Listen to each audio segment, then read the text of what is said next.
Hello student, this is Shashank Tyagi. So हम यहाँ पर मिल रहे हैं पॉलिटिकल साइंस ऑप्शनल की जर्नी में, और यहाँ पर हम डिस्कस कर रहे हैं प्लेटो को। कल हमने प्लेटो के कुछ पार्ट्स को कवर किया था, जरा ध्यान देंगे। कल हमने इंट्रोडक्शन की बात की थी, और इंट्रोडक्शन में भी हम प्लेटो के समय में गए थे, प्लेटो के जीवन को हमने जाना था। फिर हमने बात की थी प्लेटो के कार्यों की, मीन्स प्लेटो की बुक्स की, हमने बात की थी द रिपब्लिक की, हमने बात की थी द स्टेट्समैन की, हमने बात की थी द लॉज की। फिर हमने मेथोडोलॉजी की बात की थी कि एक्चुअल में अगर प्लेटो के काम को देखा जाए तो उन्होंने कौन से तरीकों का इस्तेमाल किया है, हमने इन बातों को जाना था। आज हम इससे जो नेक्स्ट टॉपिक आपको शो हो रहा है अपनी स्क्रीन पर, इन्फ्लुएंसेस ऑफ सोक्रेटिस, यानी कि सुकरात का प्रभाव, हम इस पर जाने वाले हैं। ध्यान से सुनिएगा, कोई भी आप में से ऐसा नहीं होगा जिसको समझ ना आए। इतना ज़्यादा बेसिक, इतना ज़्यादा आपकी लाइफ से रिलेट करती हुई ये बात होने वाली है। इस पर ध्यान इस वजह से भी दीजिएगा क्योंकि यूपीएससी ने कई बार यहां से क्वेश्चन पूछे हैं। और एक और मजे की बात है कि इन्फ्लुएंसेस ऑफ सोक्रेटिस आप तब जान पाते हैं जब आप पूरा प्लेटो जान पाते हैं। तो आप कहेंगे कि सर फिर तो पूरा प्लेटो पढ़ा दीजिए, फिर लास्ट में इसको लगाना चाहिए था इन्फ्लुएंसेस ऑफ सोक्रेटिस।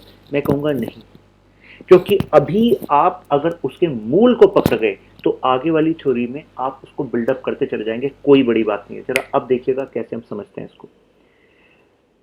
लास्ट हमने जो बात की थी, मैथोडोलॉजीज तक हमने बात की थी, गॉट इट।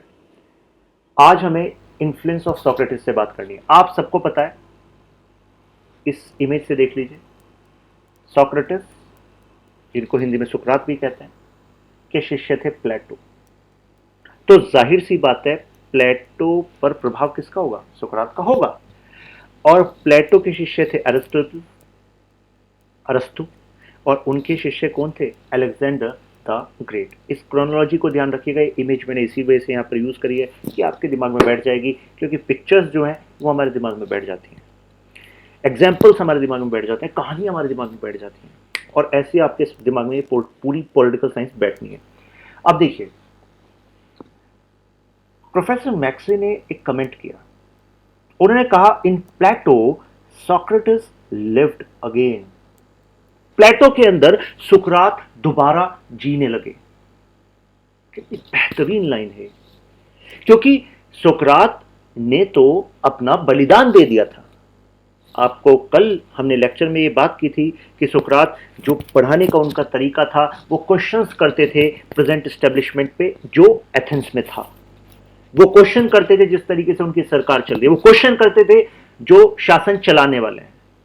वो हर एस्टेब्लिश ट्रुथ पर क्वेश्चन करते थे, क्योंकि उनका मानना था कि जब तक सवाल नहीं करोगे तब तक आगे कैसे बढ़ोगे। तो इसी वजह से उन पर आरोप लगा कि आप अपने नगर राज्य के खिलाफ काम कर रहे हो, यंग जनरेशन को आप भटका रहे हो, और उनको जहर का प्याला दे दिया गया। मैं आपको बताऊं, प्लेटो ने और उनके दोस्तों ने, जो सोक्रेटिस के स्टूडेंट थे, उन्होंने कोशिश भी की कि उनके ग्रुप बच जाए, और सोक्रेटिस को ऑप्शन भी दिलवाया कि वो चाहे तो एग्जाइल में जा सकते हैं, दूसरे देश निकाला कर सकते हैं, नगर राज्य उससे बाहर जा सकते हैं कहीं और वहां रह सकते हैं। लेकिन सोक्रेटिस ने मना कर दिया, क्योंकि जब मैंने कुछ गलत नहीं किया तो अगर मैं बाहर जा रहा हूं तो इसका तो ये मतलब निकल सकता है कि मैं सच के लिए खड़ा नहीं हुआ। और मैं आपको बताऊं, इसके बाद भी जब उनको दूसरी जगह ले जाया गया कि चलिए वहां पर आप जहर का प्याला पीने वाले, बैठक से जब वो जा रहे थे, तो उस टाइम पर सोक्रेटिस के स्टूडेंट्स ने कोशिश की कि जो वहां के अथॉरिटीज के ऑफिसर्स थे उनसे कुछ बातें करके या फिर उन पर कोई इन्फ्लुएंस डाल के सोक्रेटिस को बाहर निकाला जाए। लेकिन सोक्रेटिस ने मना कर दिया था, कहा कि मैं कानून के विरुद्ध नहीं जाऊंगा, मैं इस तरीके से नहीं करूंगा जिससे गलत एग्जाम्पल सेट हो। तो he was an idealistic person. लेकिन जो उनके आइडियाज थे, उनके जो मर्म था, उसको प्लेटो ने एब्जॉर्ब कर लिया था, और प्लेटो ने फिर कुछ अपनी क्रिएटिविटी से एक स्ट्रक्चर दिया कि कैसे एथेंस एक आदर्श राज्य बनेगा।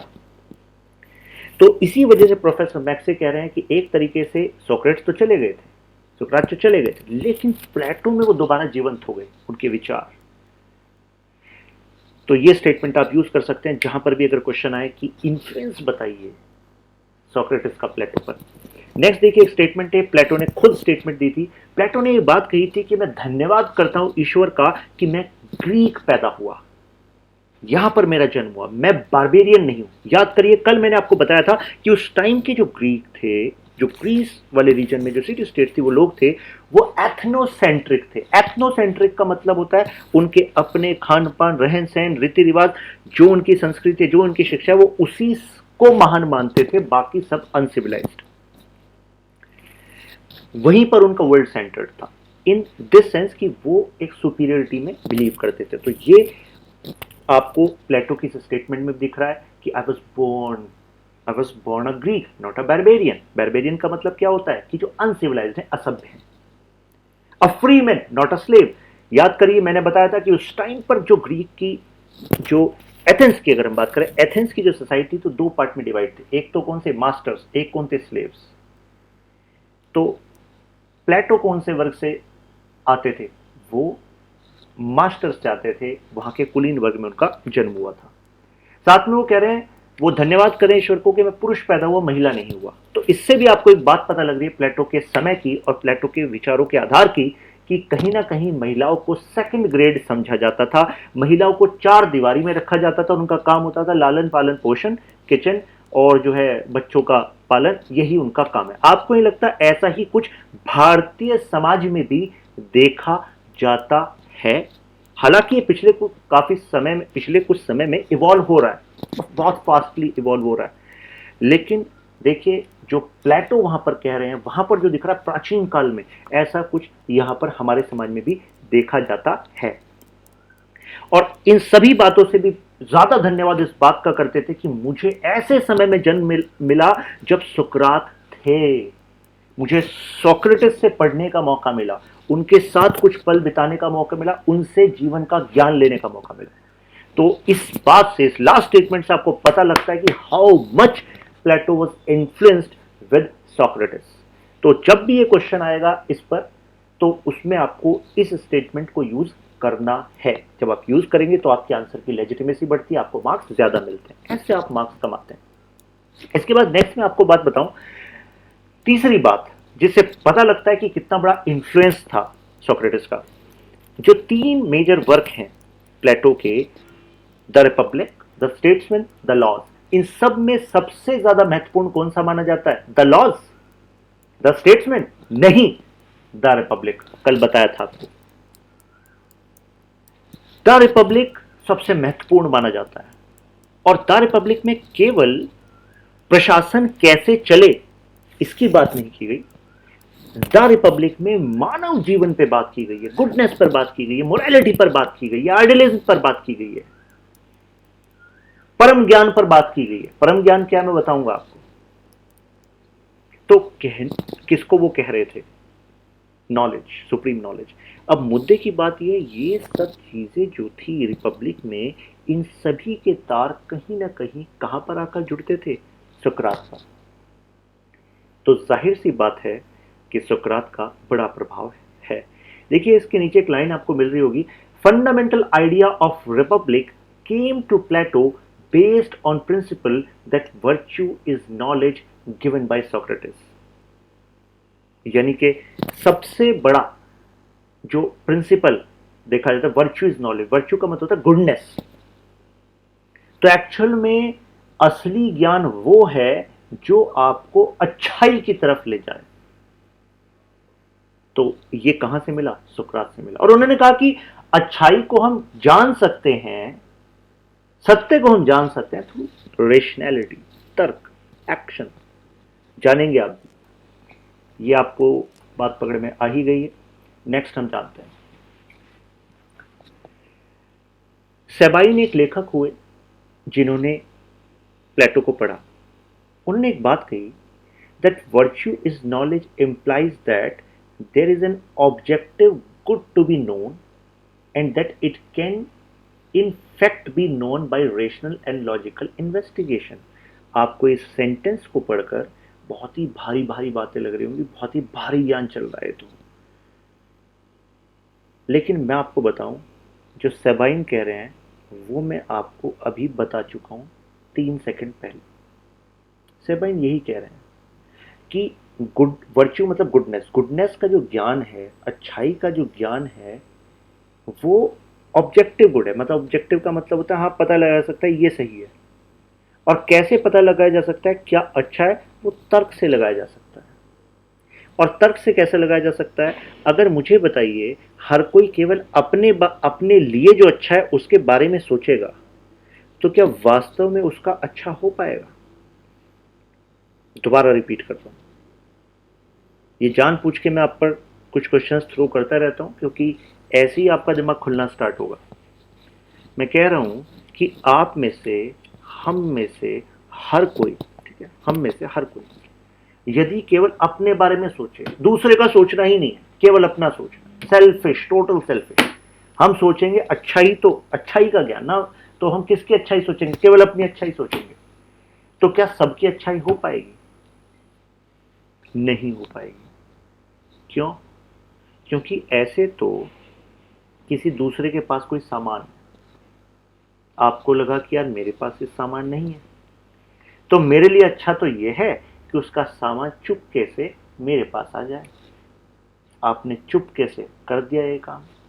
लेकिन ये जो चुप चुप के हुआ है, ये आज आपने किया है, कल कोई भी, फिर और भी कोई ऐसे चुप चुप के करेगा।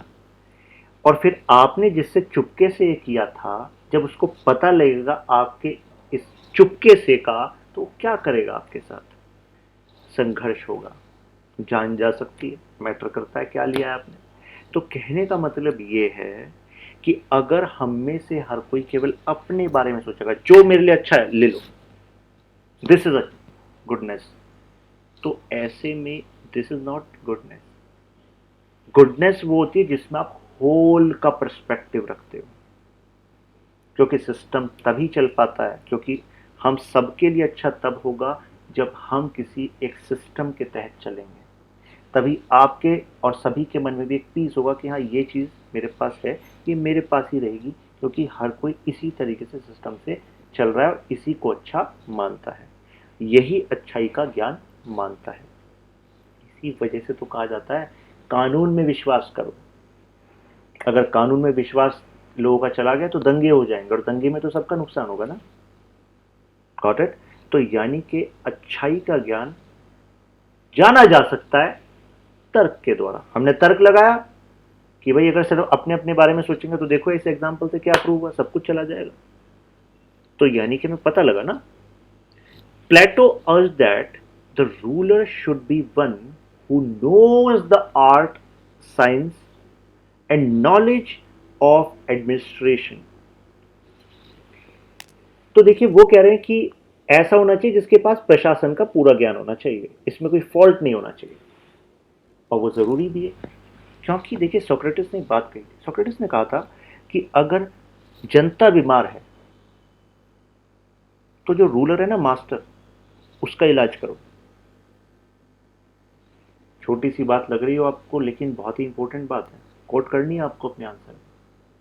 सोक्रेटिस ने कहा है कि अगर जनता बीमार है, बीमार का मतलब कोरोना वायरस की बात नहीं चल रही है यहां पर, बीमार का मतलब है अगर परेशानियों में है, तो इलाज किसको चाहिए? इलाज चाहिए मास्टर को, रूलर को। क्योंकि रूलर तुम्हें बनाया किस लिए था भाई? इसीलिए बनाया था ना कि तुम इस जनता की भलाई के लिए काम करो। और अगर जनता की भलाई नहीं हो पा रही है तो तुम हटोगे, या तो तुम्हारा इलाज होगा, तुम सुधरोगे, या फिर तुम हटोगे। क्योंकि हर कोई जब अपना काम अच्छे से करेगा तभी जाकर यह सिस्टम चलेगा। तो इसी वजह से जो सुकरात ने बात कही थी, तब इफ अगर जनता बीमार तो इलाज किसका करना है? सबसे पहले मास्टर्स का करना है। तो इसी वजह से इसी सेंटेंस का देखिए आधार प्लेटो के विचारों में दिखता है। प्लेटो ने जब सुकरात के जाने के बाद देखा यार यहां तो एथेंस में करप्शन चल रहा है, करप्शन एक मेन कारण है जिसकी वजह से स्पार्टा से हार गए हम, यहां पर शिक्षा में अनैतिकता चल रही है। तो ऐसे में जनता का इलाज अगर करने में लगे तो वो केवल एक एस्पेक्ट है, इलाज किसका भी होना है?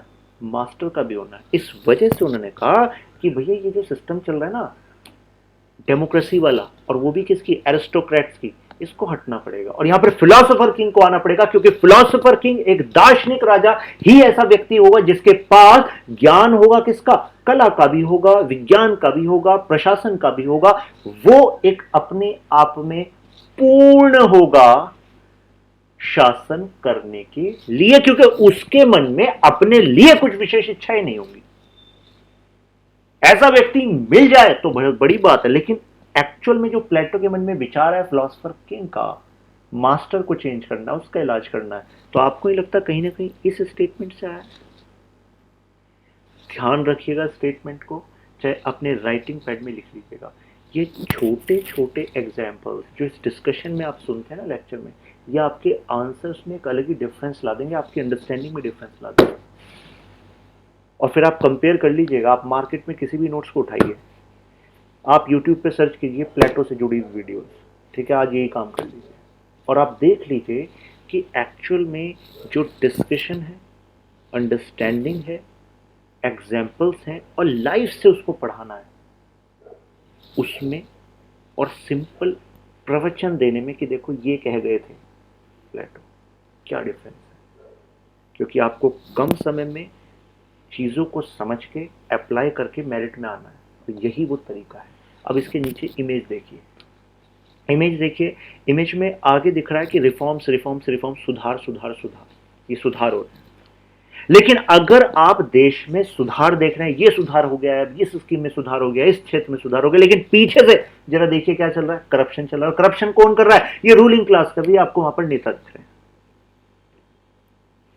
तो आपको नहीं लगता कि कहीं ना कहीं ये प्रेजेंट के एग्जाम्पल से भी रिलेट करता है?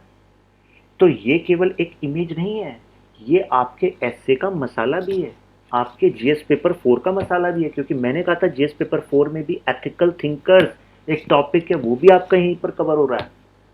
तो वहां पर अगर सिचुएशन आई तो आप बताएंगे कि देखिए, no matter how much reforms are made, it is not assured that they will give appropriate results until the roots of corruption are cured in the various levels of administration। कहने का मतलब है, भले ही आप कितने सुधार कर लो, लेकिन उन सुधारों से, उन योजनागत सुधारों से अपेक्षित परिणाम नहीं मिलने वाले जब तक कि आप इस प्रशासन के विभिन्न स्तरों पर भ्रष्टाचार का कोई सुधार नहीं निकालोगे, या उसमें कुछ टेंजिबल डिफरेंस नहीं लाओगे, उसमें कुछ इंप्रूवमेंट नहीं करोगे।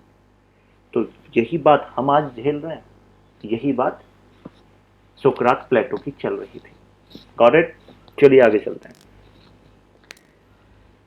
अब देखिए, ये तो मैंने बताया इन्फ्लुएंस, ठीक है। अब इन्फ्लुएंस के बाद अब हम बात करने वाले हैं थ्योरी ऑफ आइडियाज की। अब जैसे आप थ्योरीज पढ़ेंगे ना, तो आपको और ज्यादा डेप्थ में क्लैरिटी होती रहेगी, ठीक है। थ्योरी ऑफ आइडियाज, इसी से रिलेट करते हुए कुछ लोग इसको बोलते हैं थ्योरी ऑफ नॉलेज, ठीक है। मैं बताऊंगा एक एक चीज करके। विचारों का सिद्धांत, देखिए यहां पर आपकी एक स्टेटमेंट है, reality is shadow of ideas, यानी कि जो वास्तविकता है वो एक्चुअल में विचारों की छाया है। अब आप कहेंगे ये तो ज्यादा गहरी बात हो गई है, ये तो सिर पे से जा रही है। मैं आपको बता दूं कि अगर किसी ने फॉर्मल एजुकेशन भी नहीं ली है और वो पॉलिटिकल साइंस पढ़ने आ रहा है, तो प्लेटो हो या कोई भी थिंकर हो, उसकी सारी थ्योरी एज इट इज उस व्यक्ति में जज्ब हो जाएंगी। क्यों? क्योंकि हम यहां पर लाइफ से रिलेट करके इसको जानते हैं, क्योंकि एक्चुअल में थिंकर्स ने लाइफ से रिलेट करके बात की थी। ये तो बाद में एकेडमिशियन ने इसमें भारी भारी भाषा का इस्तेमाल कर दिया, और फिर जो है आम आदमी को लगने लगा जिसका इससे वास्ता नहीं था, यार ये तो हमसे ऊपर की बात हो रही है, लेकिन ये सबके काम की बात है। अब देखिए कितनी आसान बात है, हर किसी को समझ में आ जाएगी।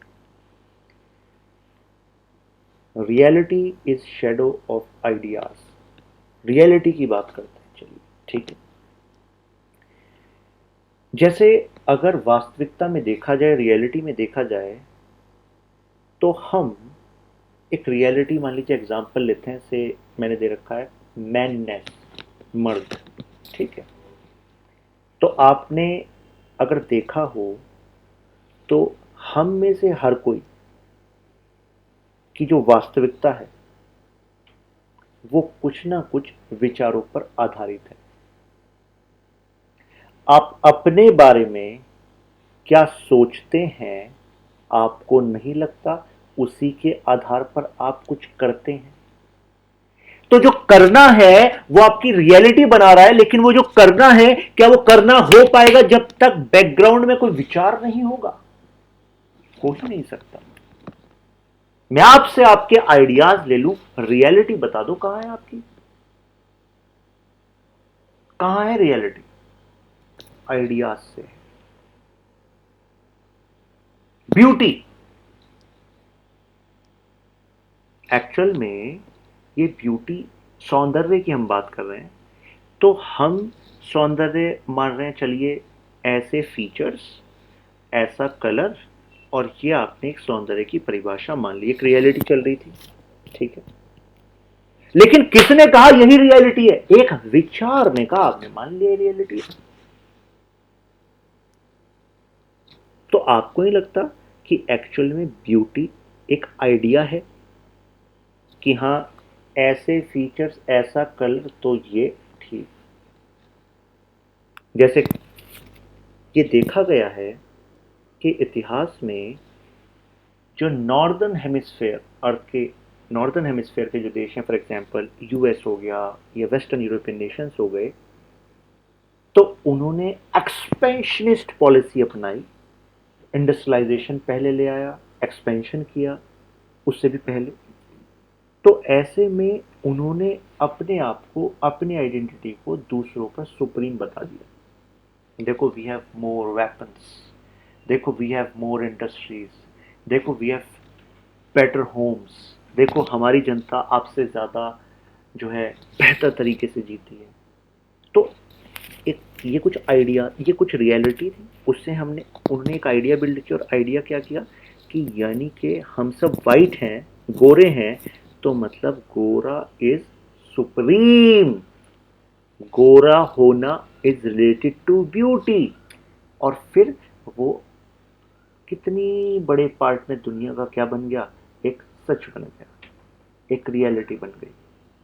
लेकिन आपको नहीं लगता कि जो रियलिटी बनी है वो एक्चुअल में छाया है कुछ विचारों की? विचार ने कहा वाइट सुप्रीमेसी, और आपने मान लिया वाइट सुप्रीमेसी। किसने कहा वाइट सुप्रीमेसी? किसने कहा कि ब्यूटी इज इक्वल टू कि भाई जिसने ज्यादा एक्सपेंड किया, जो ज्यादा बेटर स्टैंडर्ड ऑफ लिविंग में जी रहा था, उसी से ही डिसाइड होगा कि दुनिया किसको ब्यूटी मानेगी? किसने कहा?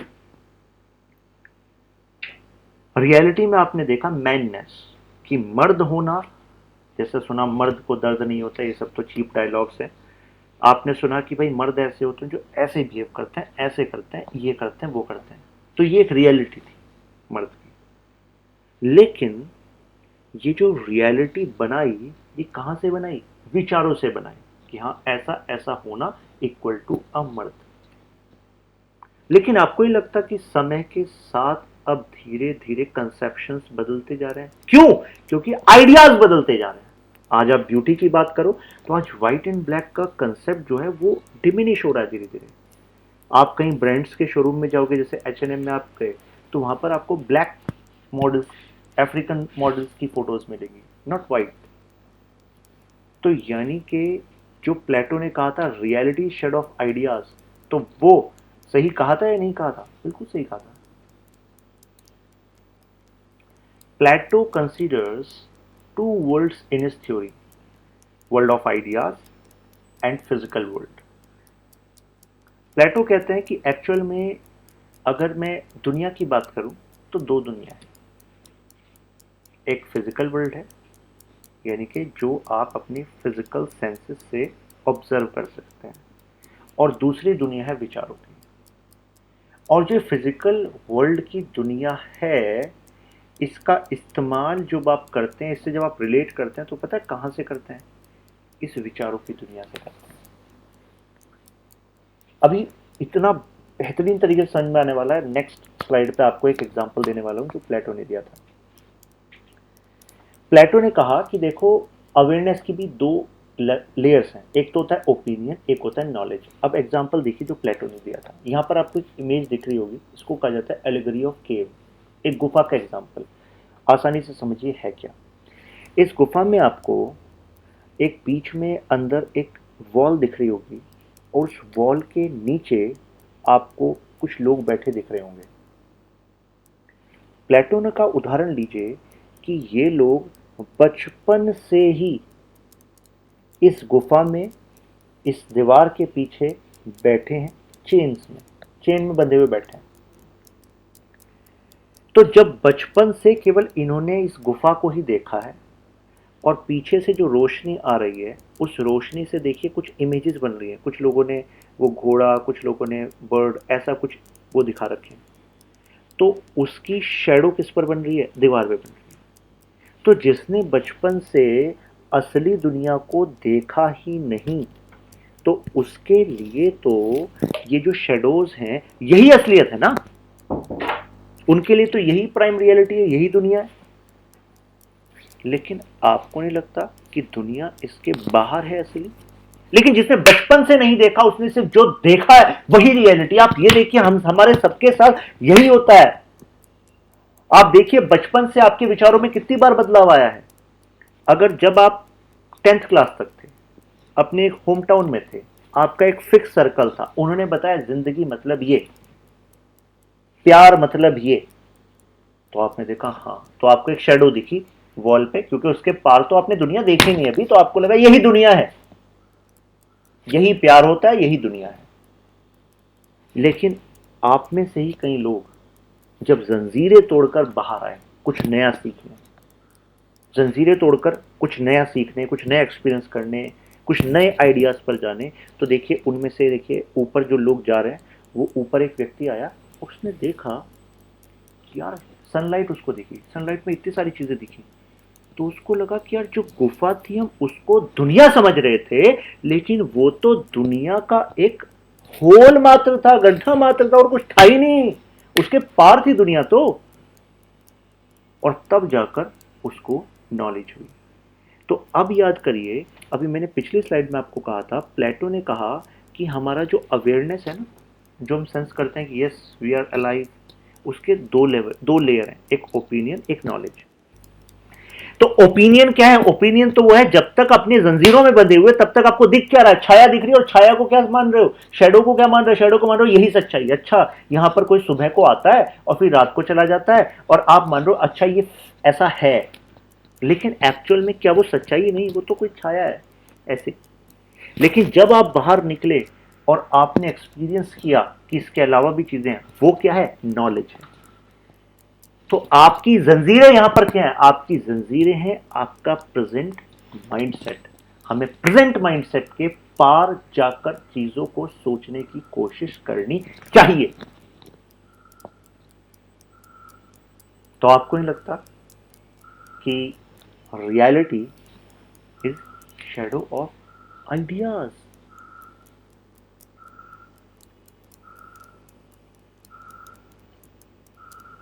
मुझे आईएएस बनना है, मुझे पॉलिटिशियन बनना है, मुझे बिजनेसमैन बनना है, या मैं बिजनेसमैन हूं, मैं आईएएस हूं, मैं पॉलिटिशियन हूं। तो ये तीन तरह के लोग हैं, ठीक है। और एक बिजनेसमैन है, एक आईएएस है और एक पॉलिटिशियन। तीनों की रियलिटी अलग है और तीनों अपनी अपनी रियलिटी में अपने आप को सुप्रीम मानते मान लीजिए। लेकिन ये अपने आप में अपनी रियलिटी को सुप्रीम क्यों मान रहे हैं? क्योंकि आइडियाज, जैसे आप जिस फैमिली में थे, आपने जो माहौल देखा, आपने कहा मुझे आईएएस बनना है और this is the best I will do, तो यू विल डू दैट, और वो बेस्ट है। लेकिन दूसरा कोई हो सकता है वो कुछ और चीज को बेस्ट माने, कोई खिलाड़ी हो सकता है वो खेलने को बेस्ट माने। तो जो खेलना उसकी रियलिटी है, वो कैसे आया, उसकी जो रियलिटी कहां से बन रही है, वो एक्चुअल में विचारों की छाया है। जो उसको विचार मिले खेलने से ये फिर ये फिर ये, तो वो उसकी रियलिटी है। आपकी रियलिटी है कि भाई पढ़ने से आईएएस, आईएएस से रुतबा, रुतबे से और जो है मैं इम्पैक्ट ला सकता हूँ और एक सेटिस्फाइड लाइफ जी सकता हूँ, एक इतने बड़े लेवल पर सम्मान मिल सकता है, मैं बहुत कुछ कर सकता हूँ, वो आपकी रियलिटी है। लेकिन दोनों की रियलिटी डिसाइड कहां से हो रही है? आइडियाज की छाया मात्र है, विचारों की छाया मात्र है। विचार है, उसकी छाया है रियलिटी, जिससे आप दुनिया को देख रहे हैं। आई होप आपको क्लियर हुआ होगा। अब जरा आगे बढ़ते हैं। अब ये बातें चल क्यों रही हैं, इसका कहां से कनेक्शन निकल रहा है, जरा देखिएगा। According to Plato, the idea of virtue is the idea of action. जो अच्छाई है, उसका जो विचार है, वो एक्शन से आता है। इन सब कहानी को छोड़िए, रियल एग्जाम्पल पाते हैं जो उस टाइम पे एथेंस में चल रहा था। ठीक है, एथेंस में करप्शन था। भाई हारे थे एथेंस वाले स्पार्टा से, तो उसका एक रीजन क्या था? करप्शन था। वहां के एडमिनिस्ट्रेशन में करप्शन था, वहां की गार्जियंस में, सोल्जर क्लास में करप्शन था। तो आप सोचो, जो लड़ने जा रहा है वही करप्ट, जो उसको फंडिंग करना है, हथियार दिलाना है, वो करप्ट। तो ऐसे पूरे हालात में क्या देश जीतेगा? नहीं जीतेगा ना। तो यानी कि जो प्रॉब्लम की शुरुआत कहां से हो रही थी? वहां पर करप्शन से हो रही थी। हुई करप्शन से। उसके नीचे वाले देखिए, करप्शन का कारण क्या है? क्यों करप्शन कर रहे हो? लालच, ग्रीड। और ये लालच का कारण क्या है? लालच का कारण क्या देखा प्लेटो ने? इग्नोरेंस। लालच इसलिए कर रहे हो क्योंकि आपको सच्चाई का ज्ञान नहीं है, भटके हुए हो, इग्नोरेंट हो। क्योंकि अगर सत्य का ज्ञान होता तो फिर तो लालच करते ही ना। क्योंकि थोड़ा सा पैसे लेके अपना देश बेच दिया तो ये तो बहुत ही बेवकूफी का सौदा है। लेकिन जो ऐसा कर रहा है तो यानी कि वो इग्नोरेंट है कि नहीं? तो ऐसे में करप्शन का कारण ग्रीड, ग्रीड का कारण इग्नोरेंस। अब इग्नोरेंस से निकलेगा कैसे? क्योंकि अल्टीमेटली करप्शन को दूर करने जाओ तो अगर करप्शन को दूर करना है तो लोगों की इग्नोरेंस को दूर करो। तो आपको नहीं लगता प्लेटो ने बिल्कुल रूट को पकड़ा, इग्नोरेंस को दूर करो। इग्नोरेंस कैसे दूर होगी? जब उनको सही ज्ञान मिलेगा। और सही ज्ञान कैसे मिलेगा? एक्शन से मिलेगा। और एक्शन का मतलब होता है तर्क, वितर्क। जो आप सोचते हो केवल उस पर सेटल नहीं हो जाना, क्वेश्चन करना। जब ये तर्क वितर्क करते हो तब जाकर आप ज्ञान पर पहुंचते हो। और यही ज्ञान आपको क्या दिलाता है? गुडनेस तक ले जाता है। जो अच्छाई है, जो मानव जीवन की परम सच्चाई है, वहां पर लेकर जाता है। आपने देखा होगा कई लोग ऐसे होते हैं, I have met some bureaucrats, they are very satisfied with their life, they have sense of contentment on their face, तृप्ति वाली फीलिंग है। क्यों? कोई डर नहीं है उन्हें, करप्शन उन्होंने करा नहीं, लालच उनमें था नहीं। लालच क्यों नहीं था? क्योंकि they were not ignorant, they were having right knowledge. और राइट नॉलेज क्या थी उनके लिए? कि भाई अगर पैसा कमाना होता तो बिजनेस में जाते, टैलेंट था ही, बना लेते बहुत पैसा।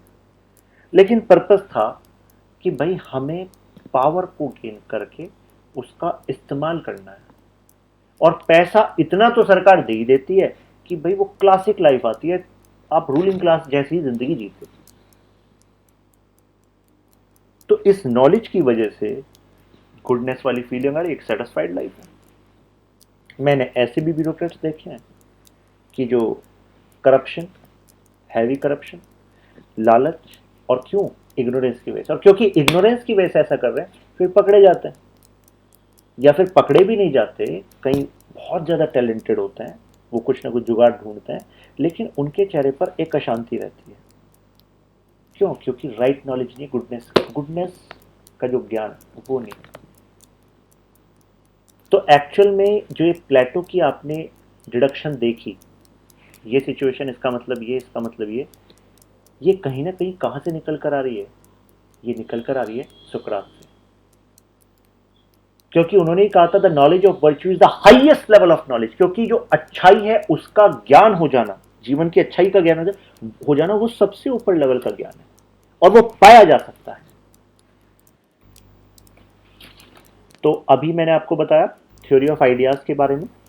ठीक है, आइडिया विचारों का सिद्धांत। विचार का मतलब जैसे विचार वैसे हम इस रियलिटी को देखते हैं, राइट। फिर हमने इसी के एग्जाम्पल को जाना जो प्लेटो ने दिया था, एलिगरी ऑफ केव, जहाँ पर कुछ लोग जंजीरों से बंधे हुए हैं, बचपन से उन्होंने बाहर देखा ही नहीं है, तो वो उनके विचार भी क्या है, सीमित, और विचार सीमित है तो उनकी रियलिटी भी क्या है, सीमित है।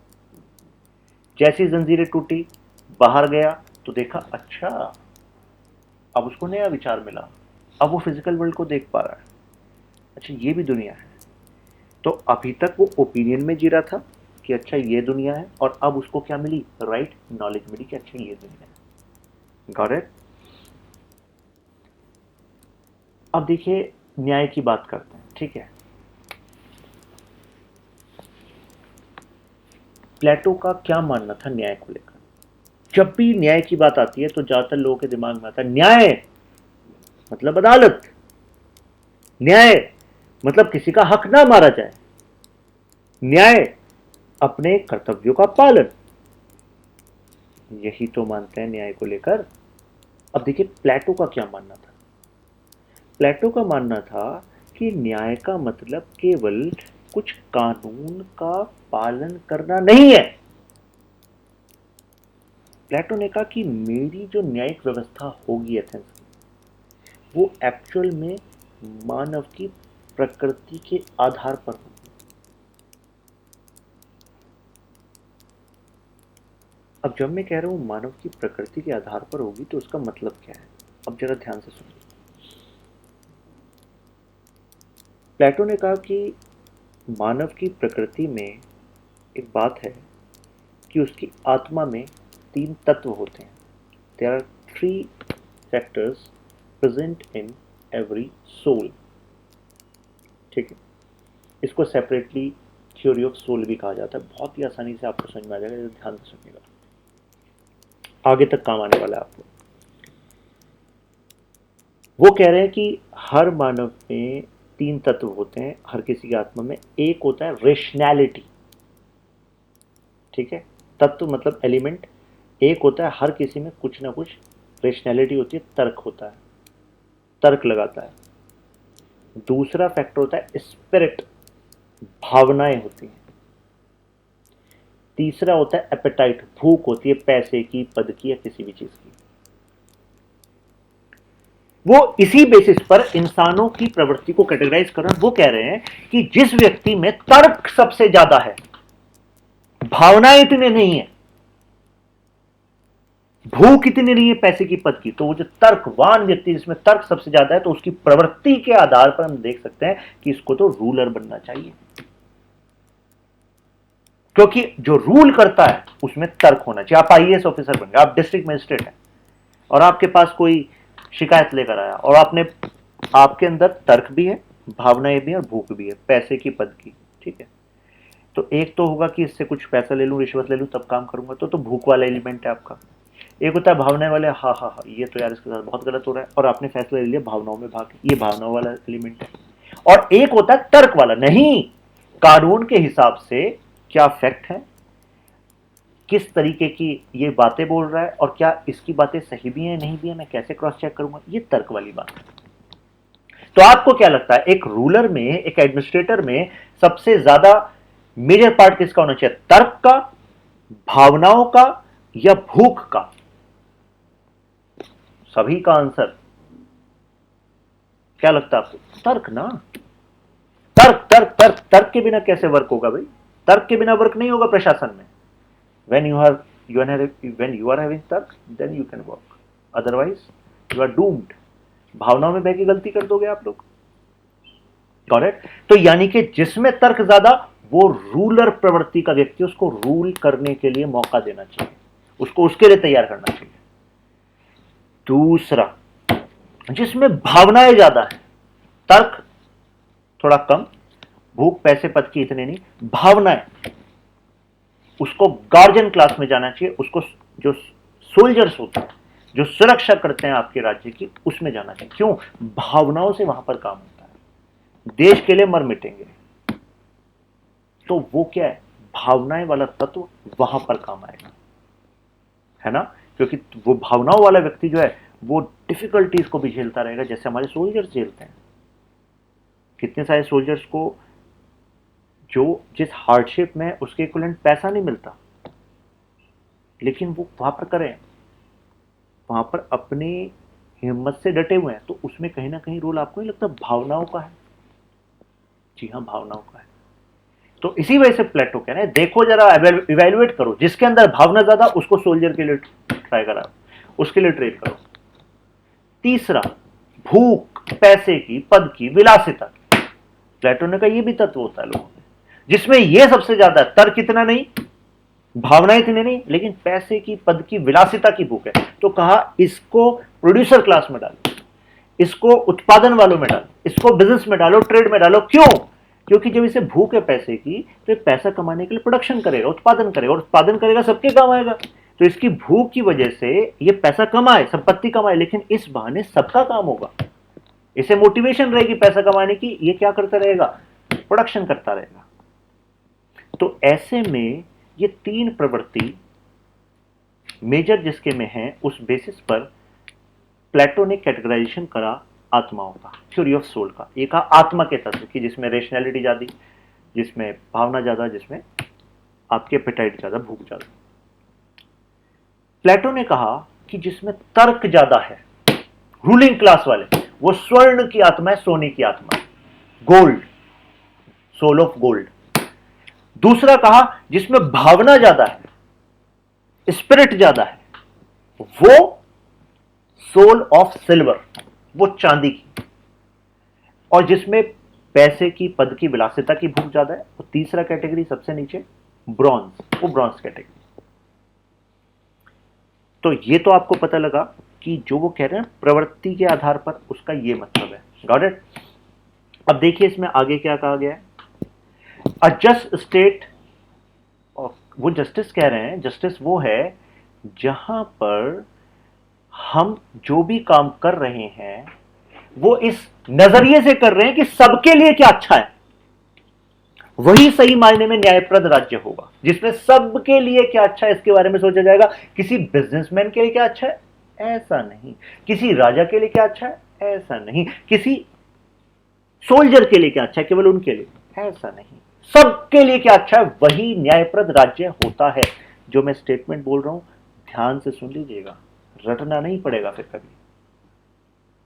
प्लेटो ने एक और उदाहरण दिया। प्लेटो ने कहा कि अगर कोई किसान खेती करता है तो क्या वो सारी फसल का उपयोग खुद ही करता है, खुद ही खाता है? नहीं। अगर कोई दर्जी कपड़े सिलता है तो क्या वो केवल अपने लिए सिलता है? नहीं। अगर कोई आर्टिस्ट आर्ट बनाता है, पेंटिंग्स बनाता है, क्या वो केवल अपने आप ही उसका उपयोग करता है? क्या आर्टिस्ट ऐसे होते हैं? नहीं ना। यानी कि each one of us are interconnected. हम में से हर कोई क्या लिंक है। आप कुछ काम करो, हम कुछ काम करें, वो कुछ काम करें, तभी जाकर तो सबका काम चलेगा। तो प्लेटो यही कहते हैं, in a just society the rulers, the military, the artisans all do what they ought to do.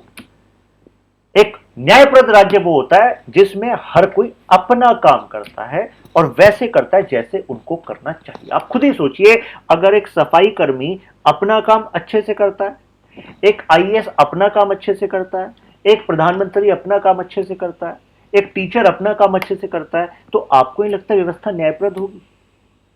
यह व्यवस्था में अन्याय इस वजह से होता है क्योंकि आप अपना काम अच्छे, जब कोई अधिकारी अपना काम अच्छे से नहीं करता तो कई बार जिस जरूरतमंद को पेंशन नहीं पहुंच पाती। अगर कोई सफाई कर्मी का सुपरवाइजर अपना काम अच्छे से नहीं करता तो वहां पर सफाई नहीं हो पाती। तो आपको यह लगता कि अगर हर कोई अपना काम अच्छे से करने लगे तो this society, this system will turn into a justified system, a system where justice prevails. तो जस्टिस का केवल छोटा मायना मत सोचना। जस्टिस की जैसी बात आती है बच्चों के दिमाग में आता है वो तराजू लेके एक महिला खड़ी है, कानून के हाथ, गवाहों सबूतों के मद्देनजर फैसला होता है और एवरीवन इज इक्वल। वो नहीं है, केवल वो जस्टिस नहीं है। और इसी वजह से थ्योरी ऑफ जस्टिस पे क्वेश्चन आता है और आप करके आएंगे। सेवाइन ने कहा justice for Plato is bond which holds a society together. देखिए कितनी अच्छी स्टेटमेंट है, लगा के आना है आपको। सबाइन कह रहे हैं कि एक्चुअल में जो न्याय है वो एक ऐसा बॉन्ड है जिससे पूरा समाज आपस में बंधा रहता है। और बीच बीच में पॉज लेता हूं मैं इस वजह से लेता हूं कि आप राइटिंग पैड लेकर बैठे हैं, अगर आप कुछ काम करते हुए देख रहे हैं वेल एंड गुड, लेकिन अगर आप राइटिंग पैड लेकर बैठे हैं, और जो कि एक एडवाइस है मेरी आपसे, तो जो आपको ऐसी स्टेटमेंट लगे कि यार ये हाँ अच्छी स्टेटमेंट है और एग्जाम्पल है, तो उसको रफली कीवर्ड्स में लिख लो, जिससे जब ये लेक्चर खत्म हो जाए तो आपको याद आ जाए कि हाँ क्या क्या हमने पढ़ा था। तो आपको नहीं लगता कि प्लेटो के जस्टिस का सिद्धांत नॉर्मल सिद्धांत से डीप है? और डीप क्या, अदालतों की बात नहीं करनी, सिर्फ सबकी बात करनी, जो सबके लिए अच्छा वो न्याय, सब अपने काम वैसे करें जैसे करने चाहिए वो न्याय। अब आगे चलते हैं न्याय में, ये तो मैंने आधार बताया आपको। एक्चुअल में अगर मैं प्लेटो के जस्टिस को इवेल्युएट करूं डेप्थ में, तो प्लेटो की थ्योरी में जो न्याय है वो कहां से निकलता है? वो ग्रीक भाषा का एक वर्ड है, डैकोसाइन। और डैकोसाइन का मतलब होता है राइचियसनेस। अब ये राइचियसनेस का क्या मतलब है? देखिए, राइचियसनेस का मतलब है कि आप वो काम कर रहे हैं जो आपको करना चाहिए। जनरली आप करते क्या है? आप वो काम नहीं करते जो आपको करना चाहिए, आप वो काम करते हैं जो आप करना चाहते हैं। गहरी बात हो गई ये। ऐसे ही नहीं कहा था मैंने कि पॉलिटिकल साइंस में 1.5 महीना आप टिक जाओ जरा तरीके से, and you will be a different person. That is my word to you. आपका सोचना, समझना, बिहेव करना, आपकी personality, it is going to alter. दोबारा रिपीट कर रहा हूं, थ्योरी ऑफ जस्टिस जो प्लेटो की है, उसको समझने के लिए हम ऐसे समझ सकते हैं कि प्लेटो की, क्योंकि प्लेटो ग्रीस से था, तो ग्रीक भाषा में एक शब्द है डैकोसन। यहाँ पे इस डैकोसन का मतलब होता है राइचियसनेस। राइचियसनेस का मतलब होता है कि आप वो काम करते हैं जो आपको करना चाहिए।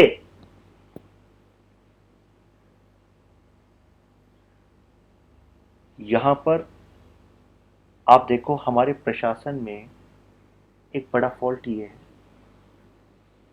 राजनीति में एक बड़ा फॉल्ट ये है, आप अपने जीवन में भी देखना, हर किसी के जीवन में एक बड़ा फॉल्ट, एक गैप ये है। थ्योरी ऑफ जस्टिस क्या है? राइचियसनेस। यहां पर ये है जो आपको करना चाहिए, आप ये करेंगे सोसाइटी अच्छी चलेगी, सभी का कल्याण होगा। लेकिन लोग ये नहीं करते जो करना चाहिए, लोग करते हैं जो हम करना चाहते हैं। तो इसमें गैप आ गया कि नहीं आ गया? और गैप आ गया तो जाहिर सी बात है, इसी वजह से आप, क्योंकि वो करते हैं जो आप करना चाहते हैं, तो कितने सारे लोगों को न्याय नहीं मिल पाता, किसी को बराबरी के मौके नहीं मिल पाते, कितने लोग जो वो अचीव कर सकते हैं वो अचीव नहीं कर पाते, क्योंकि वो तो वो करते हैं जो वो करना चाहते हैं।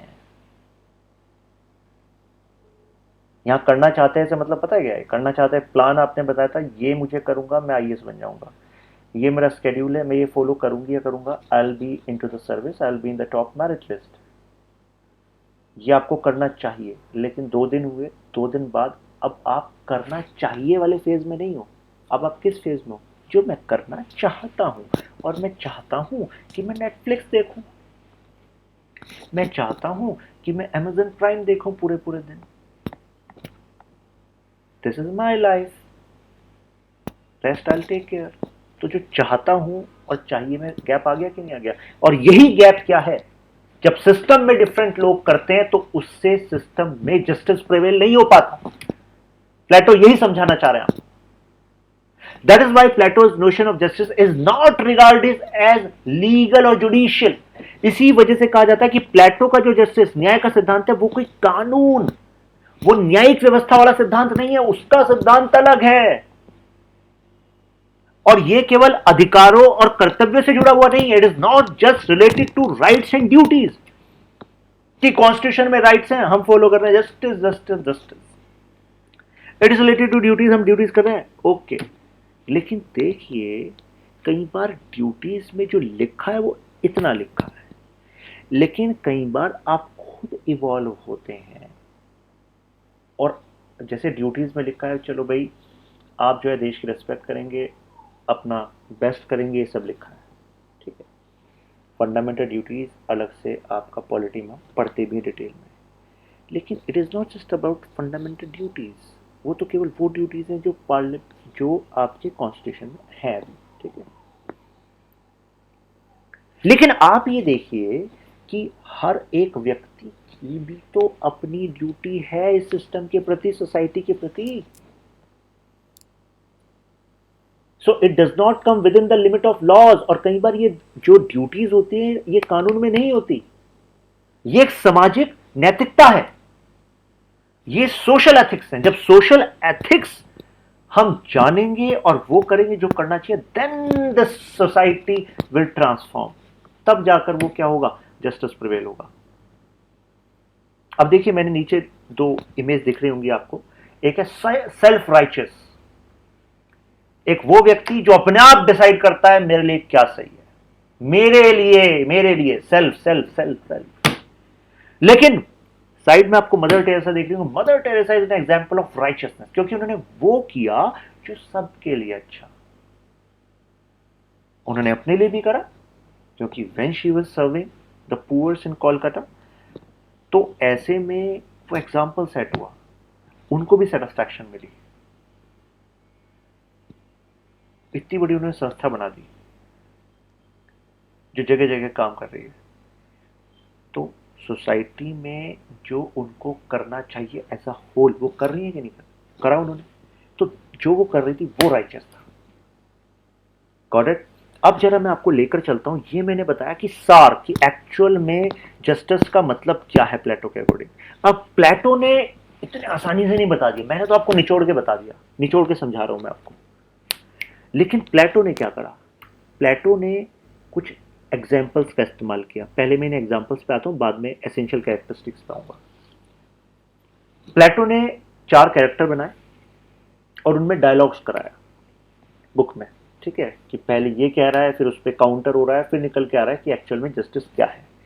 तो जैसे एक कैरेक्टर है सेफेलस। सेफेलस कहता है कि doing your duty and paying your dues is justice.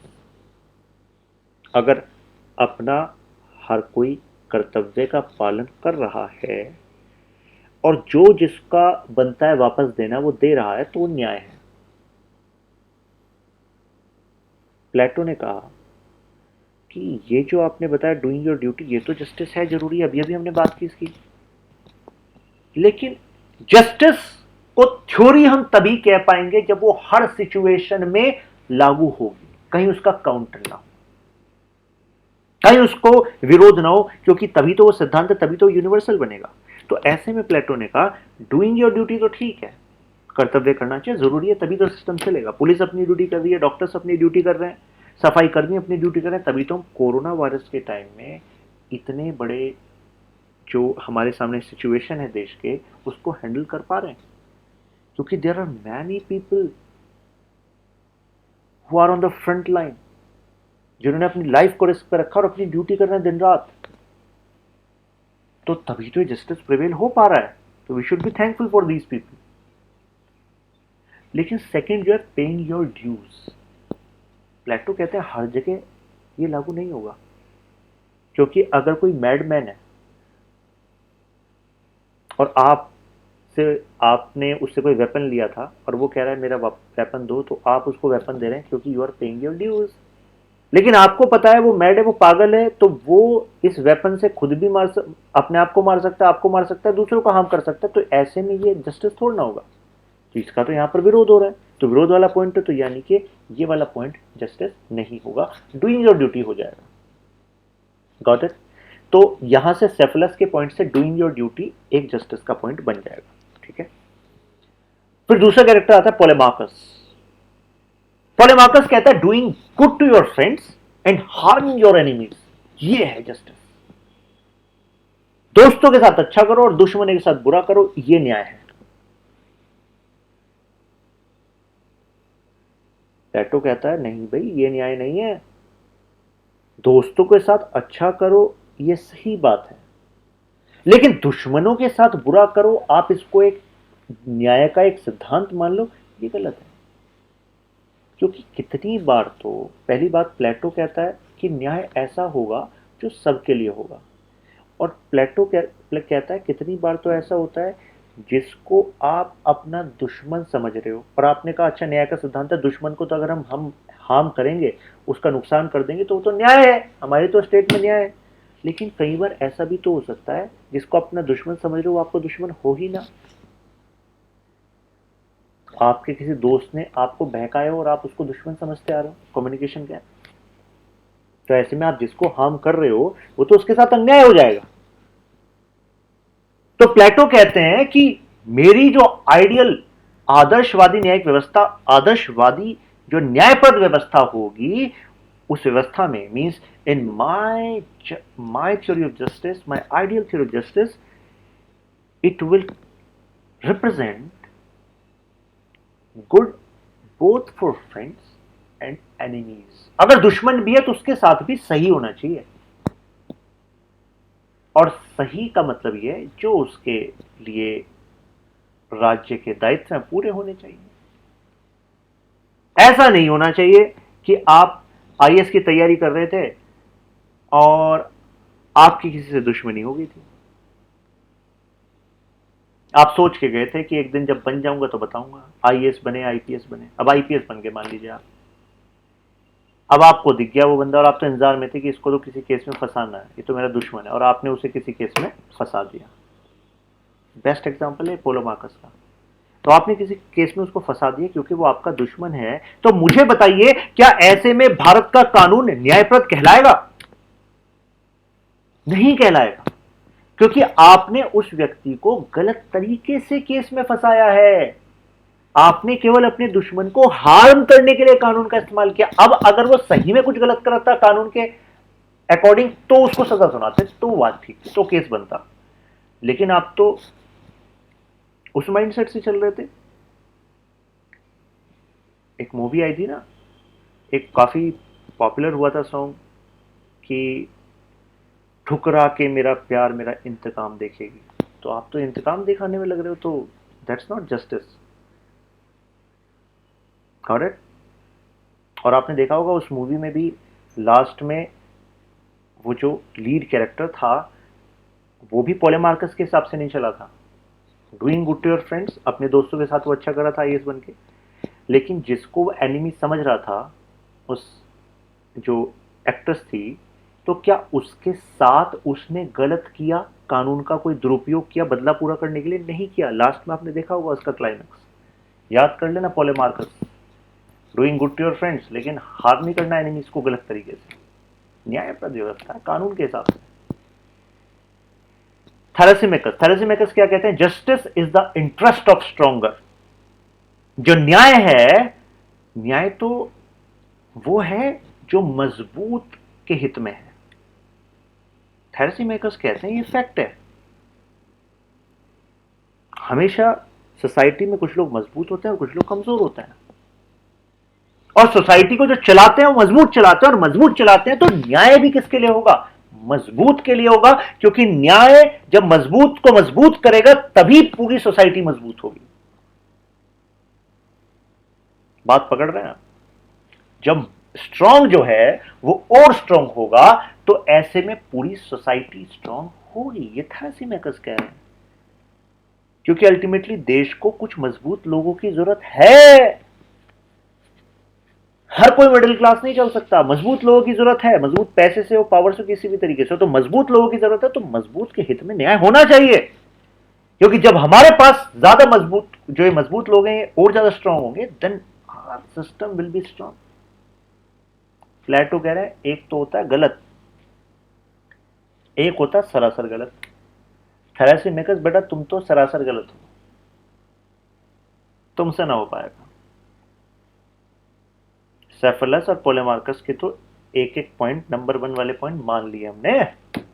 तुमने एक बात कही, हम उसी को सीधे से खारिज करते हैं। भैया अगर तुम कह रहे हो कि न्याय स्ट्रांग के लिए है, मजबूत के लिए है, तो गरीब क्या करेगा, कमजोर क्या करेगा? तो यानी कि ऐसे में तो जो राज्य है वो केवल मजबूत के लिए है, कमजोर के लिए तो है ही नहीं। और अगर कमजोर के लिए नहीं है तो फिर कमजोर इस राज्य में विश्वास नहीं मानेगा, और जब विश्वास नहीं मानेगा तो सड़कों पे आ जाएगा, क्रांति कर देगा, और क्रांति कर देगा तो किसका नुकसान होगा? पूरे देश का नुकसान होगा, पूरे राज्य का नुकसान होगा। समझो बेटा थैलेसीमिकस। थैलेसीमिकस कहता ठीक कह दो, मान लेते हैं, सही कह दो। फिर आते हैं ग्लूकॉन पे। ग्लूकॉन से बड़ा तुम बताओ क्या मानते हो तुम न्याय को? ग्लूकॉन ने कहा सर देखो ऐसा है, justice is the interest of weak. न्याय तो गरीबों के लिए होना चाहिए सर, ज्यादा तो गरीब है ना सर, तो गरीबों के लिए न्याय, वही तो न्याय। प्लेटो ने कहा, थैलेसीमिकस को हमने सिरे से खारिज किया, तो तुमने सोचा कि अगर मैं गरीब गरीब गरीब गरीब के लिए न्याय करूंगा तो मैं कुछ ज्यादा अच्छा हो जाऊंगा।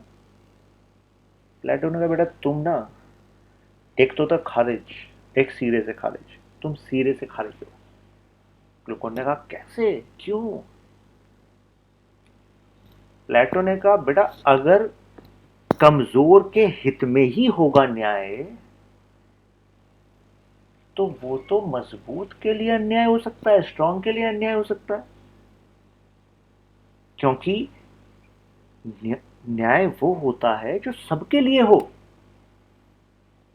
क्योंकि इस देश में केवल कमजोर ही थोड़ी ना रह रहा है, मजबूत भी रह रहा है। अगर मजबूत है तो इसका मतलब ये नहीं है कि उसको न्याय की जरूरत नहीं है, उसको अधिकारों की जरूरत नहीं है, उसको अपॉर्चुनिटीज की जरूरत नहीं है, सबको जरूरत है। ये राज्य सबका राज्य है। प्लेटो ने कहा गहराई कोई नहीं पकड़ा आपने, जब मैं जस्टिस की बात करता हूं तो मैं सबकी बात करता हूं, उसमें शायद कमजोर वर्ग आ जाए, मजबूत वर्ग आ जाए, कोई भी आ जाए। तो आपको नहीं लगता कि प्लेटो की बात ऐसे ही नहीं कहते कि थ्योरी ऑफ जस्टिस जो है प्लेटो की वो आज तक एप्लीकेबल है? और है, देखिए अभी आपको एग्जांपल दिया। अब जरा इससे पिछले वाले पॉइंट पे जाते हैं। The essential characteristics of Plato's notion can be stated as these. अब जो प्लेटो का न्याय का जो सिद्धांत है, उसके जो एसेंशियल हैं, उनको हम ऐसे समझ सकते हैं। देखिए एक तो प्लेटो ने कहा कि भाई न्याय मतलब राइचियसनेस, हर कोई वैसे करे, वैसे काम करे, वैसे जी जो सभी के लिए अच्छा हो, क्योंकि हम में से हर कोई क्या है, समाज का एक पार्ट है और हर कोई जुड़ा हुआ है, तो ये न्याय हो। दूसरा, it is more the performance of duties than enjoyment of rights. Plato कहते हैं कि एक्चुअल में न्याय का मतलब यह है कि आप अपने कर्तव्यों का पालन करो, और जो अधिकार है उसके मजा लेने के चक्कर में इतना मत रहो। ज्यादा कर्तव्य और अधिकारों का मजा कम, क्योंकि अगर हर कोई अपने कर्तव्य करना लग गया तो ज्यादातर लोगों के अधिकार खतरे में आएंगे ही नहीं। भाई अगर हर कोई अपने कर्तव्य के हिसाब से चल रहा है तो अधिकार खतरे में कम आएंगे, और अधिकार खतरे में कम आएंगे तो लाइफ ठीक चलती रहेगी, कोई दिक्कत वाली बात नहीं है। तीसरा जो पॉइंट है, ये प्लेटो की थ्योरी ऑफ जस्टिस का सबसे महत्वपूर्ण पॉइंट में से एक है। प्लेटो कहते हैं हर एक व्यक्ति अपनी काबिलियत के हिसाब से, अपनी क्षमता के हिसाब से कंट्रीब्यूट करे समाज में, यह न्याय है। हम में से हर एक व्यक्ति जो जितना कंट्रीब्यूट कर सकता है अपनी क्षमता के हिसाब से, काबिलियत के हिसाब से, वो कंट्रीब्यूट करा, तो ये न्याय है। वो कहते हैं ये एक सोशल मोरालिटी है, ये एक सामाजिक नैतिकता है, ये मतलब हमें करना ही है कि हम अपनी एबिलिटी, अपनी कैपेबिलिटी के हिसाब से सभी पूरे समाज के लिए जो अच्छा वो करे, यही न्याय है।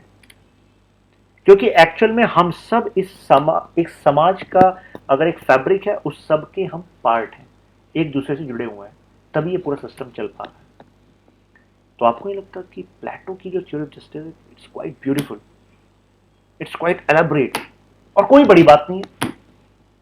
की पॉइंट को पकड़ लीजिए, राइचसनेस, समाज के लिए जो अच्छा वो करना है, ड्यूटीज ज्यादा, एंजॉयमेंट और राइट्स को थोड़ा पीछे रखो, अपनी क्षमता के हिसाब से, एबिलिटी के हिसाब से बेस्ट देना है, उससे कम नहीं देना है, और जो सामाजिक नैतिकता है उसका ख्याल रखना है। चार कैरेक्टर को ध्यान रखना है। सेफलस ने कहा ड्यूटी, पेइंग योर ड्यूज, तो ड्यूटी ठीक है, पेइंग योर ड्यूज ठीक नहीं है। Polemarchus doing good to your friends ठीक है, हार्मिंग योर एनिमीज नहीं है। फिर थेरेसीमेकस एक ने कहा मजबूत का है न्याय, तो उसने कहा बेटा साइड में बैठो, मजबूत का नहीं है, सबका है। ग्लूकोन ने कहा कमजोर का है न्याय, उसको कहा बेटा साथ साथ साइड में बैठो, किसका है, सबका है, किसी एक वर्ग का नहीं है न्याय। तो उम्मीद करता हूं आपको पकड़ में आ गई वो बात। अब जरा जानते हैं scheme of education. Scheme of education को आज जाने, स्कीम ऑफ एजुकेशन को हम कल जानते हैं, ठीक है। कल हम स्कीम ऑफ एजुकेशन को करेंगे, और देन हम थ्योरी ऑफ कम्युनिज्म को करेंगे। बहुत ही इंटरेस्टिंग होने वाली है थ्योरी ऑफ कम्युनिज्म। और फिर हम जानेंगे कि ये कम्युनिज्म ऑफ फैमिली क्या है, क्यों प्लेटो ने ये कहा कि जो रूलिंग क्लास है, गार्जियन क्लास है, उसको शादी नहीं करनी, स्टेट डिसाइड करेगी कौन लड़का किससे शादी करेगा, और शादी का पर्पस होगा बच्चा पैदा करना, और बच्चा जो होगा वो किसी एक पिता का, एक जो मदर है उसका बच्चा नहीं है, कोई फादर मदर, वो स्टेट का बच्चा होगा। और देखिए स्टेट के बच्चे के हालात जो आपको पिक्चर में दिख रहे हैं, बड़ा नाराज है, क्यों? क्योंकि एरिस्टोटल ने इस बात को काउंटर किया, उन्होंने कहा common children would tend to be neglected. आप कह रहे हैं कि भाई स्टेट डिसाइड करेगी किसको शादी करनी है, और करके और फिर अलग अलग रहना है, पढ़ाई में लगना है या फिर जॉब में लगना है, जो भी करना है। फैमिली लाइफ जो है, जो कन्वेंशनल मॉडल अभी चलता है, परिवार साथ रहता है, वो सब नहीं होगा। किसके लिए? रूलिंग क्लास के लिए और सोल्जर क्लास के लिए। क्योंकि प्लेटो का मानना था क्योंकि जब परिवार होता है रूलिंग क्लास का, तो फिर आदमी करप्ट होता है। क्योंकि राजा का अगर परिवार होगा, सोल्जर का परिवार होगा, तो परिवार के मोह में उसे मेंटेन करने के लिए रहेगा कि ज़्यादा प्रॉपर्टी कर दूं, बच्चों के लिए कुछ कर दूं, उस चक्कर में करप्शन करेगा। तो करप्शन का इलाज क्या है? इनका परिवार ही हटा दो, परिवार रहेगा ही नहीं। जो बच्चा वो स्टेट का बच्चा। कोई एक और बात इसमें, बात बड़ी गहरी बात है, यहां से कल मैं आपको टेकअप करूंगा इस लेक्चर को। प्लेटो कहा जाता है कि वो अपने समय से बहुत आगे की बात कर रहे थे। आगे की बात, एक तो एक इस पे तो उनको काफ़ी काउंटर हुआ कि ये तो गलत है, आप फैमिली को कुछ मान ही नहीं रहे हो। फैमिली अगर किसी को अलाउ है तो प्रोड्यूसर क्लास को अलाउ है, जो एपेटाइट वाले हैं, जो प्रोडक्शन करने वाले हैं, उनके लिए ठीक है। इनसे आप फैमिली भी छीन रहे हो, क्योंकि इनके आइडियाज़ रहे, इंप्लीमेंट नहीं कभी हो पाए, घबराइए मत। लेकिन इस वजह से ये भी कहा गया था कि यार Plato was among the first feminist, क्योंकि इन्होंने कहा कि महिला का काम केवल बच्चे पैदा करके उनका लालन पालन पोषण नहीं है, महिला का काम ये भी है कि वो अपनी कैपेबिलिटीज़ का इस्तेमाल करे, पढ़े, सोसाइटी में कंट्रीब्यूट करे, और उसके बाद वो एथेंस को महान बनाए। क्योंकि उनका कहना था कि अगर महिलाएं केवल घर के अंदर हैं, लालन पालन पोषण में लगी हुई हैं, तो इसका तो मतलब है कि एक बड़ा जो पोटेंशियल था एथेंस का, वो उसका हम इस्तेमाल ही नहीं कर पाए। तो प्लेटो से जुड़े हुए कुछ विवादों को हम कल जानेंगे, और इंटरेस्टिंग वे में जानेंगे। फिर मिलते हैं। Keep learning, keep growing. Shashank Tyagi signing of.